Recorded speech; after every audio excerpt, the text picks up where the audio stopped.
Friends, நான் browsing சென்டரில் வந்து பிரிண்ட் அவுட் எடுக்க போனேன். என்னோட பென்ட்ரைவ் யூஸ் பண்ணதில் பென்ட்ரைவில் வந்து இருக்கிற டேட்டாஸ் எல்லாமே வந்து ஷார்ட்கட் ஆயிடுச்சு. இப்போ ஷார்ட்கட்டில் எப்படி ரிமூவ் பண்ணிவிட்டு நம்மளோட டேட்டாஸ் எப்படி ரெக்கவர் பண்ணுறது அப்படிங்கிறது தான் இன்றைக்கி நான் சின்ன வீடியோவாக உங்களுக்கு ஷேர் பண்ண போகிறேன். இங்கே என்னோடய பென்ட்ரைவில் வந்து ஷார்ட்கட் டிஸ்பிளே ஆகுது பாருங்கள். அது கிளிக் பண்ணால் எரர் மெசேஜ் வருது.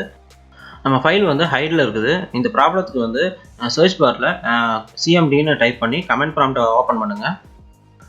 கமெண்ட் ப்ராம்ப்டில் வந்து இந்த கமெண்ட்டை வந்து நம்ம ரன் பண்ணணும். டைப் பண்ணிவிட்டு என்டர் பண்ணணும். என்டர் பண்ணால் அந்த ஹிடன் ஃபைல் வந்து உங்களுக்கு விசிபிள் ஆகும். இதில் என்ன கொடுத்துருக்குன்னா attrib அப்படிங்கிறது வந்து டிஸ்பிளேன்னு அர்த்தம். -h -r -sங்கிறது டிஸ்பிளே இதை hidden file, read file and system file. அப்புறம் /s எது கொடுத்துருக்குறாங்கன்னா ஸ்பெசிஃபிக் கமெண்ட், நம்ம டைப் பண்ண கமெண்டை வந்து ரன் பண்ணி எக்ஸிட் பண்ணுறதுக்கும். அப்புறம் d:, அப்படிங்கிறது என்னோட டிரைவ், பென்ட்ரைவை வந்து d:, அதனால ஸ்பெசிஃபைட் டிரைவை வந்து ரன் பண்ணு அப்படின்னு பாயிண்ட் பண்ணியிருக்குது அந்த கமெண்டில். இதை வந்து என்டர் பண்ணுங்கள். என்டர் பண்ணிங்கன்னா ஆல்ரெடி ஷார்ட்கட்டில் இருக்கிறது அது வந்து பிளாங்காக ஒரு ஃபோல்டர் இருக்குது பார்த்தீங்களா. இதுதான் வந்து நம்மளோட பேக்கப் ஃபோல்டர், ஹைடான ஃபோல்டர் வந்து. இதில் வந்து நமக்கு தேவையான ஃபைல்ஸை வந்து நம்ம எடுத்துக்கோங்க.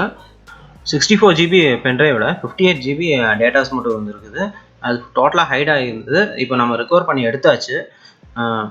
அதுக்கப்புறம் நம்ம பிசியில் கிளிக் பண்ணி பென்ட்ரைவில் வந்து ரைட் கிளிக் பண்ணி ப்ராப்பர்ட்டிஸ் பார்த்தீங்கன்னா எவ்வளோ டேட்டாஸ் இருக்குது, ரிமைனிங் ஸ்பேஸ், எல்லா டீட்டெயில்ஸுமே தெரியும். இது நீட்டாக வந்து நம்ம ஃபார்மேட் பண்ணோம்.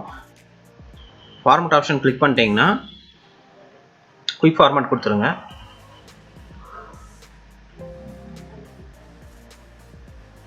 ஃபார்மேட் ஆயிடுச்சு. இப்போ பென்ட்ரைவை ஓப்பன் பண்ணி பார்த்தீங்கன்னா ஒரு ஷார்ட்கட் மட்டும் இருக்குது. அதை ரிமூவ் பண்ணுறதுக்கு ரிமூவ் டைரக்டரி, அந்த ஷார்ட்கட்டோட நேமு /s/q கொடுத்துட்டு என்டர் கொடுத்தீங்கன்னா அது ரிமூவ் ஆயிரும். பேக் எனக்கு என்னன்னா டெலிட் பண்ணோன்னே ரிமூவ் ஆயிடுச்சு. உங்களுக்கு வேணும்னா அந்த கமெண்ட் யூஸ் பண்ணி அதை ரிமூவ் பண்ணிக்கலாம். நான் ஃபேஸ் பண்ண குட்டி ப்ராப்ளமும் அதுக்குண்டான சொல்யூஷனும் உங்கள்கிட்ட ஷேர் பண்ணிட்டேன். பிடிச்சிருந்தா லைக் அண்ட் சப்ஸ்கிரைப் பண்ணுங்கள், ஷேர் பண்ணுங்கள் ஃப்ரெண்ட்ஸ். தேங்க்யூ, தேங்க்ஸ் ஃபார் வாட்சிங்.